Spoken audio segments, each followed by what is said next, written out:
Эми кыймылсыз мүлктү камсыздандыруу полиси жок сата албайсыз. Демек, үйүңүздү, унааңызды милдеттүү камсыздандырышыңыз керек. Антпесеңиз өкмөт табигый кырсык болгон учурда сизге жардам бере албайт. Камсыздандыруу үчүн жашоочулар ким менен келишим түзөт? Ар бир мүлктү камсыздандыруу үчүн канча сом төлөш керек?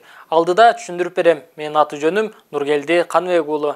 Министрлер кабинетинин 9 августта кабыл алган токтомуна ылайык өлкөдө кыймылсыз мүлктү кайра каттатууда камсыздандыруу полиси талап кылынат.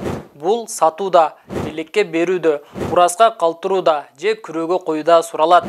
Турак жай камсыздандырылган болсо ар кандай кырсыктарда, сел, өрт жана башка күтүүсүз учурларда мамлекет чыгымды жаап берет. Камсыздандыруунун баасы канча? Үйдү камсыздандыруу шаар жерлеринде жылына 1200, айылда болсо 600 сом турат. Сел, өрт болгон учурда үйдүн пайдубалы талкаланса, жалпы берилчү суммадан 10%, полу жабыркаса 15%, дубалынын ичи көчүп түшсө 30%, эшик жана терезелер талкаланса 15%, тосмолор бузулса 10%, чатыры бузулса да 10%, сырткы шыбагы көчсө 10% төлөнөт. Эгерде үйдүн баары бузулса, шаарда 1 миллион сомго чейин, айыл жеринде 500 000 сомго чейин берилет.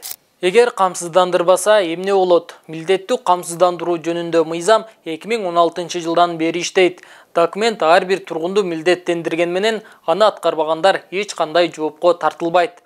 Бирок сиз үйүңүздү камсыздандырылбаса, сата албай каласыз. Кимге кайрылыш керек?